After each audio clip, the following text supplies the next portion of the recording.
July 19th, 7:32 a.m., a massive Russian military convoy loaded with nearly 700 troops crosses the border near Kharkiv. Their mission? Reinforce crumbling Russian positions in eastern Ukraine. But just minutes after crossing, the lead vehicle explodes in a sudden strike. Moments later, chaos erupts across the entire column. Ukraine was ready. The ambush wasn't a lucky shot. It was a planned operation using drones, artillery, and precise intelligence. The Russians never saw it coming. Welcome to Mind of the World, where we bring you real stories from the front lines. Subscribe now for clear, fast, and focused war updates and global military insights. This is the true story of how 700 troops were stopped cold before they ever reached the battlefield. Let's break down exactly what happened. Background. Why the convoy was sent over the past few weeks, Russia has suffered major setbacks across parts of eastern Ukraine. Units near the Kharkiv and Luhansk regions were losing ground fast, and reinforcements were badly needed to prevent a full collapse of defensive lines. That's why in the early hours of July 19, Russia deployed a convoy carrying an estimated 700 soldiers, several armored vehicles, fuel trucks, and mobile communication units. The convoy was likely formed in Belgorod and was heading toward key pressure zones near Kupiansk or Svatove, places where Russian troops were struggling to hold the line. But here's the problem. The convoy was moving during daylight across mostly open terrain and without any serious air cover. And Ukraine was watching, not just with drones, but possibly with support from Western surveillance. To Ukraine, this wasn't just a group of vehicles. It was an opportunity. How Ukraine knew? Intel and surveillance. Ukraine didn't stumble upon this convoy by accident. Days before the attack, Ukrainian intelligence had already picked up signs of unusual movement across the border.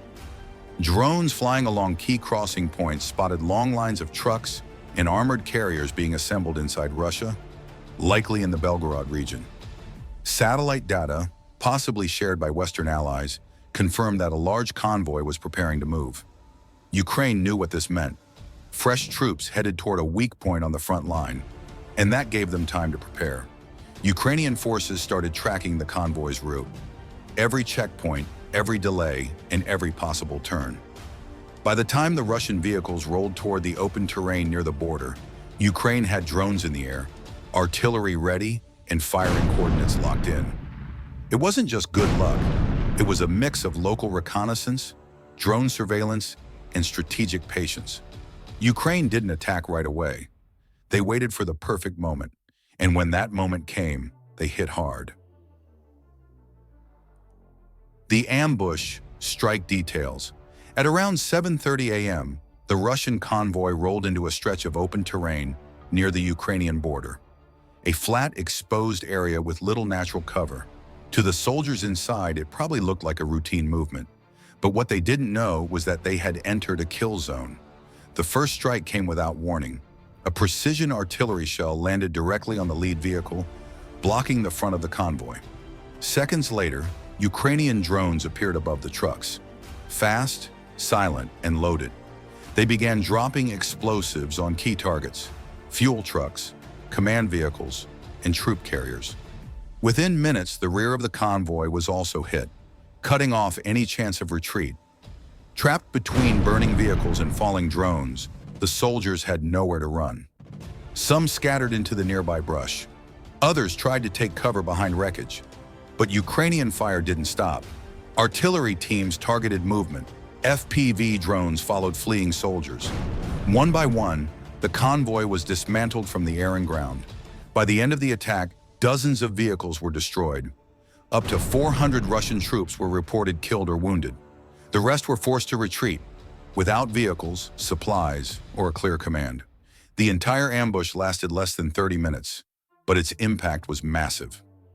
Military tactics used in Ukraine's ambush was not just a quick strike, it was a textbook example of modern battlefield tactics. First, they blocked both ends of the convoy. The lead vehicle was hit with artillery, stopping forward movement.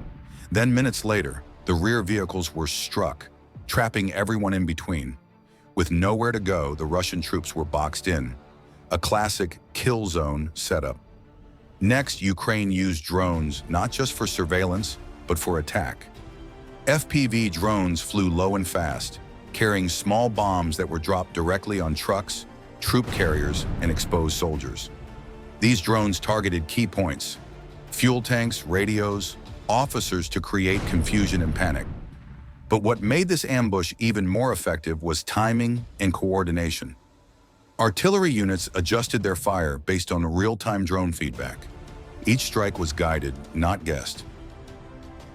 Ukrainian infantry may have been nearby, ready to pick off survivors or gather intel, but the bulk of the work was done from a distance. This wasn't a messy battle. It was a smart, focused strike, using technology, planning, and speed. Ukraine didn't need to overpower the convoy. They just needed to catch it off guard and strike fast. Russian response. In the hours following the ambush, Russian state media remained quiet. Official channels downplayed the event, calling it a minor skirmish.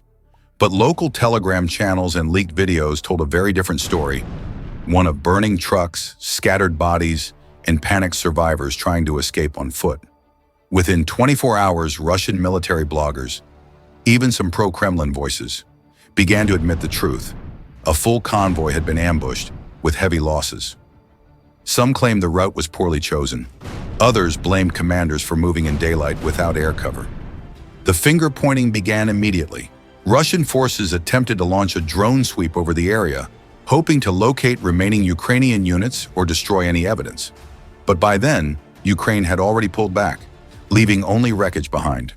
Perhaps the most telling sign of how serious the loss was. Reinforcement routes in that area were paused. Future convoys were rerouted or delayed, and new defensive positions were quickly set up near the border. Russia knew now Ukraine was watching closely and striking fast. Strategic impact. The destruction of this 700-troop convoy was more than just a tactical win.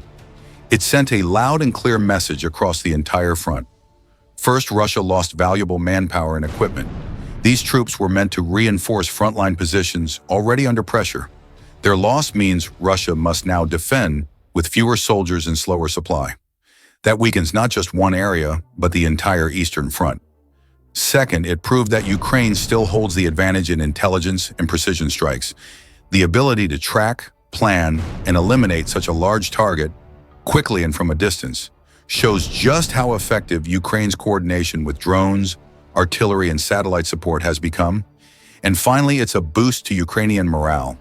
In a war that often moves slowly, a clear victory like this reminds the world, and the soldiers on the ground, that one well-planned operation can turn the tide in a key region. For Russia, it was a disaster. For Ukraine, it was proof. Smart warfare beats numbers. Every time. Conclusion and recap. On July 19, a Russian convoy carrying nearly 700 troops crossed the border, expecting a routine movement. But instead of reaching the front, they were stopped cold by a well-planned Ukrainian ambush. Within minutes, the sky filled with drones, the road lit up with explosions, and the entire convoy was trapped with no way forward or back. Ukraine didn't just win a battle that day. They proved again that intelligence, speed, and precision can crush even the largest forces. Let us know in the comments, was this Ukraine's smartest ambush of the war so far? Waiting. What do you think? Are drone ambushes becoming the future of modern combat? Let us know in the comments below. And don't forget to subscribe to Global Defense Watch for real-time conflict updates and frontline analysis. Thanks for watching. Stay safe, stay informed.